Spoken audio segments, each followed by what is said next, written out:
Hi everyone, welcome to electrical wings. मैं हूं आपका दोस्त हरेश और आज के सेशन में हम सीखने वाले हैं कॉन्टैक्टर सिलेक्शन कैसे किया जाता है। सो गाइस, प्रीवियस सेशन में हमने सीखा था यूटिलाइजेशन कैटेगरी ऑफ कॉन्टैक्टर के बारे में। सो आप जाकर रेफर कर सकते हैं, उसका लिंक आपको टॉप राइट कॉर्नर में मिल जाएगा। एंड चैनल को सब्सक्राइब करना ना भूलें and press the bell icon to get instant notification. So आज के सेशन में हम सीखेंगे कि कॉन्टैक्टर का अगर सिलेक्शन करना है देन हमें कौन से डेटा की रिक्वायरमेंट रहती है एंड कौन सी चीज़ों का हमें ध्यान रखना होता है। सो सबसे पहले अगर हम मोटर के लिए कोई कॉन्टैक्टर चूज़ कर रहे हैं, ओके, देन हमें मोटर का नेम प्लेट चाहिए, क्योंकि मोटर के नेम प्लेट के ऊपर कुछ डिटेल्स मेंशन की होती हैं। सो जैसे कि यहाँ पे आप देख सकते हैं, मैंने मोटर का नेम प्लेट लिया हुआ है। सो इस मोटर का जो रेटेड किलोवाट है वो 15 किलोवाट है। ओके, इसका ऑपरेशनल वोल्टेज है 415 वोल्ट 3 फेज एंड इसका एफएलसी है 27.13। सो वोल्टेज के हिसाब से यहाँ पे एफएलसी दिया हुआ है।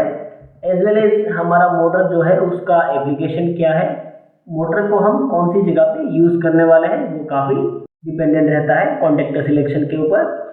जैसे ही आपके मोटर का एप्लीकेशन चेंज होता है उस हिसाब से उसका कॉन्टैक्टर का सिलेक्शन भी चेंज होता है।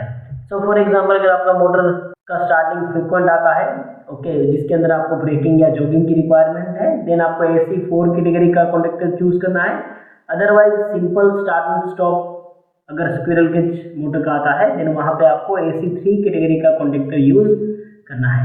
सो मोटर का जो एप्लीकेशन है वो डिफरेंट हो सकता है, जैसे कि इंडस्ट्रियल मोटर्स है, इंडस्ट्रियल फैन में आप यूज़ कर रहे हैं, कंप्रेसर में हम यूज़ कर रहे हैं, या कहीं पे पंप्स में आप यूज़ कर रहे हैं। सो एप्लीकेशन काफ़ी मायने रखता है कॉन्टैक्टर सिलेक्शन करने के लिए। एडिशनल डेटा हमें चाहिए मोटर से, जैसे कि हमारा जो मोटर है उसका फुल लोड एम्पियर कितना है। ओके, तो यहाँ पे आप देख सकते हैं, मैंने एग्जांपल के तौर पे यहाँ पे मैंने मोटर का नेम प्लेट लिया हुआ है। सो ये हमारा 100 HP का मोटर है। 100 HP is equal to 75 kilowatt. So इस मोटर का रेटेड ऑपरेशनल वोल्टेज है 460 वोल्ट एंड इसका रेटेड करंट है फुल लोड 120 एम्पियर। सो हमें उसी के साथ मोटर का ड्यूटी कौन सा है वो भी मालूम होना चाहिए। सो यहाँ पे आप देख सकते हैं कंटिन्यूस ड्यूटी का मोटर है ये। ओके, सो कहीं आपका जो नेम प्लेट रहेगा उसके ऊपर S1 भी लिखा रह सकता है।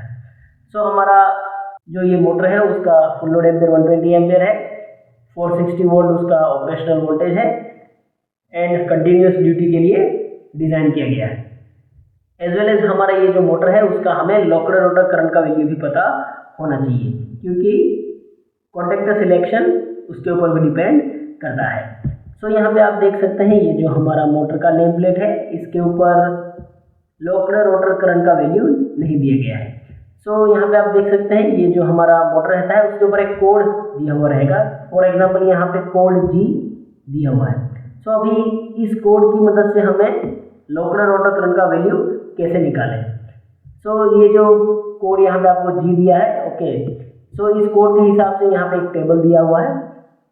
सो इस टेबल के अंदर जो G का वैल्यू है वो है 5.6 से लेके 6.29 तक। ओके, सो 3 फेज मोटर के लिए लोकल रोटर करंट को निकालने के लिए यहाँ पे आप इक्वेशन का इस्तेमाल कर सकते हैं।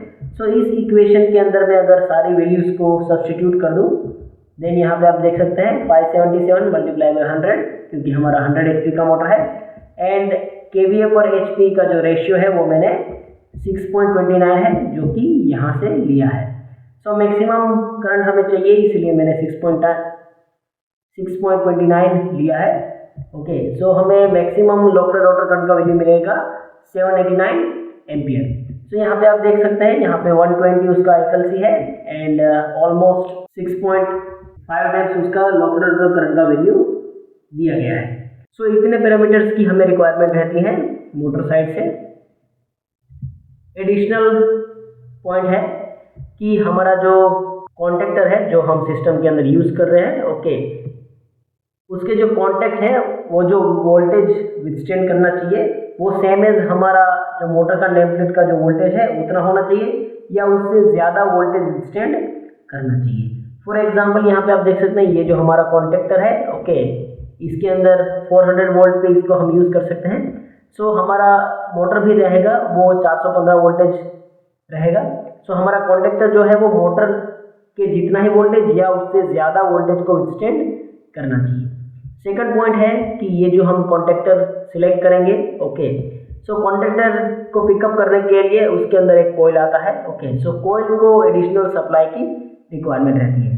सो अभी कॉइल का जो सप्लाई है वो 110 वोल्ट, 220 वोल्ट या 415 वोल्ट भी हो सकता है।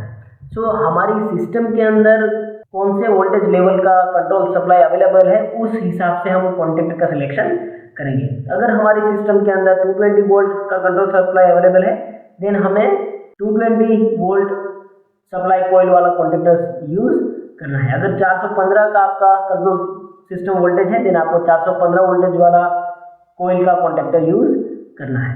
सो जैसे ही आपका सिस्टम का कंट्रोल सप्लाई वोल्टेज चेंज होता है उस हिसाब से आपको कॉन्टेक्टर का सिलेक्शन करना है। नेक्स्ट पॉइंट है यूटिलाइजेशन कैटेगरी का मीनिंग क्या होता है। सो इसके बारे में हम प्रीवियस सेशन में डिस्कशन कर चुके हैं। सो AC1 कैटेगरी का मीनिंग होता है नॉन इंडक्टिव लोड्स या वेरी लो इंडक्टिव लोड्स, जिसके अंदर ऑलमोस्ट रेजिस्टिव लोड्स ही रहते हैं। सो इसके अंदर पावर फैक्टर जो है वो ग्रेटर देन 0.95 से रहता है ऊपर। AC2 का मीनिंग होता है स्लिपरिंग इंडक्शन मोटर्स का start and stop condition. AC3 का मीनिंग होता है normal squirrel cage induction motor का start and stop condition. And AC4 category का मीनिंग होता है स्क्विरल केज इंडक्शन मोटर का start stop condition as well as braking and jogging condition. So AC4 category वाला जो contactor है, okay, उसका इस्तेमाल जिस मोटर का फ्रीक्वेंट ऑपरेशन आता है उसके अंदर किया जाता है। नेक्स्ट पॉइंट है कि हमारा जो कॉन्टेक्टर रहता है, ओके, वो ब्रेकिंग एंड मेकिंग कैपेसिटी दोनों विथस्टैंड करना चाहिए। अभी मेकिंग एंड ब्रेकिंग कैपेसिटी का मीनिंग क्या होता है। सो जैसे फॉर एग्जांपल अगर हमारा मोटर रन कर रहा है, ओके, देन जब मोटर रन कर रहा है उस टाइम पे अगर वो फुल लोड पे चल रहा है, ओके, तो जैसे ही हम मोटर को स्टॉप करते हैं उस कंडीशन में क्या होता है कि हमारा जो कॉन्टेक्टर है वो ओपन होता है। तो जब कॉन्टेक्टर ओपन होता है उस कंडीशन में वो फुल लोड करंट को ब्रेक कर रहा है। ओके, सो वो कॉन्टेक्टर का हो गया ब्रेकिंग कैपेसिटी। सो हमारा जो कॉन्टेक्टर है वो मोटर का जो फुल लोड करंट रहेगा उससे ज़्यादा करंट ब्रेक करने की कैपेसिटी वाला होना चाहिए। अभी मेकिंग करंट का क्या मीनिंग होता है। तो जैसे ही हमारा मोटर हम स्टार्ट करते हैं उस कंडीशन में 6 to 8 times full load current लेता है। सो 6 to 8 times full load current जो है वो हमारे कॉन्टेक्टर के कॉन्टेक्ट्स के अंदर से पास होता है। तो उस टाइम पे हमारा जो कॉन्टेक्टर का जो कॉन्टेक्ट है वो उस करंट को विथस्टैंड करना चाहिए। सो उसको कहेंगे making capacity of that particular contactor. So हमारा जो कॉन्टेक्टर है, ओके, वो रोटर करंट का जो वैल्यू रहेगा उससे ज़्यादा करंट को विथस्टैंड करना चाहिए। फॉर एग्जांपल अगर आपका मोटर का लोकल करंट का वैल्यू 800 है देन हमारा जो कॉन्टेक्टर है वो 800 से ज़्यादा एम्पियर को विथस्टैंड करना चाहिए। ओके, सो यहाँ पे आप देख सकते हैं डिफरेंट यूटिलाइजेशन कैटेगरी के लिए making as well as breaking current का वैल्यू दिया गया है। सो AC1 कैटेगरी जो है वो 1.5 टाइम्स विथस्टैंड करता है, AC2 category 4 times, AC3 10 times and AC4 12 times. Okay, as well as यहाँ पे आप उसका ब्रेकिंग कैपेसिटी का वैल्यू भी देख सकते हैं। सो यहाँ पे AC7A, 7B, 8A, 8B, AC12 and AC15 तक आपको वैल्यूज दिए गए हैं। सो हमारा जो लाइटर लोड रहेगा उसके लिए AC12 से लेके AC15 तक के कॉन्टेक्टर का इस्तेमाल किया जाता है। तो उसके लिए उसका making and breaking capacity different दिया हुआ है। सो ये जो वैल्यू रहेगा 1.5 टाइम्स, ओके, वो क्या दर्शाता है कि हमारा जो कॉन्टेक्टर के ऊपर जो उसका रेटेड ऑपरेशनल करंट का वैल्यू रहेगा उससे इतने गुना वो विथस्टैंड कर सकता है। फॉर एग्जांपल अगर AC1 कैटेगरी में 100 एम्पियर लिखा है, ओके, देन वो 150 एम्पियर विथस्टैंड कर सकता है AC1 कैटेगरी के लिए। सो लास्ट पॉइंट है कि हमें कॉन्टेक्टर सिलेक्ट कैसे करना है। सो यहाँ पे एग्जांपल के तौर पे मैंने 75 किलोवाट यानी कि 100 HP का मोटर लिया हुआ है। सो अगर मुझे 75 किलोवाट मोटर के लिए कॉन्टेक्टर सिलेक्ट करना है देन मुझे क्या करना होगा। सो 75 किलोवाट आपका मोटर का रेटिंग है, ओके, उसका फुल लोड एम्पियर है 112 एम्पियर। सो हमारा जो कॉन्टेक्टर हम यूज़ करेंगे, ओके, चूज़ करेंगे, उसका जो रेटेड ऑपरेशनल करंट होना चाहिए, ओके, उसका वैल्यू 112 एम्पियर से ज़्यादा होना चाहिए, ओके। सो यहाँ पे 75 किलोवाट के लिए मैंने MNX 140 जो कि हमारा LNT का कॉन्टेक्टर है उसको हम इस्तेमाल कर सकते हैं। सो ये जो MNX 140 हमारा कॉन्टेक्टर है उसका रेटेड ऑपरेशनल करंट का वैल्यू है 140 एम्पियर के लिए। सो ये जो मैंने मोटर लिया है, ओके, वो AC3 कैटेगरी एप्लीकेशन के लिए यूज़ होने वाला है। सो इसके लिए हमें AC3 कैटेगरी वाला कॉन्टेक्टर यूज़ करना है। अगर आपका मोटर जो है वो फ्रीक्वेंट स्टार्ट स्टॉप एंड जिसमें प्लगिंग एंड ब्रेकिंग आता है, देन वहाँ पे आपको AC4 कैटेगरी वाला कॉन्टेक्टर यूज़ करना है। तो यहाँ पे आप देख सकते हैं कि इस MNX 140 कॉन्टेक्टर का मेकिंग कैपेसिटी जो है वो 1800 एम्पियर है एंड ब्रेकिंग कैपेसिटी 1600 एम्पियर दिया हुआ है। सो इस मोटर का ऑलमोस्ट लोकल रोटर का वैल्यू रहेगा 800 एम्पियर। सो हमारा ये जो कॉन्टेक्टर है उसका मेकिंग कैपेसिटी कहीं ज़्यादा है, ओके। लोकल रोटर करंट का वैल्यू रहेगा almost 800 to 900 ampere, okay, and इस कॉन्टेक्टर का मेकिंग कैपेसिटी है 1800 एम्पियर। तो ये जो हमारा कॉन्टेक्टर है MNX 140 वो 75 किलोवाट रेटेड मोटर के लिए परफेक्ट मैच होता है। सो नॉर्मल कंडीशन में क्या है कि हमारा AC3 कैटेगरी का जो कॉन्टेक्टर है वो 8 times the rated operational current जो है वो विथस्टैंड करना चाहिए।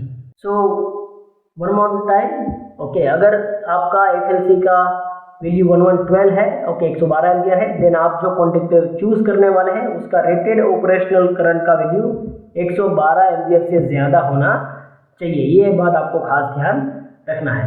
So that's for today guys, I hope you learn something new. If you have any doubts you can ask in comment section below. Okay, thank you for watching.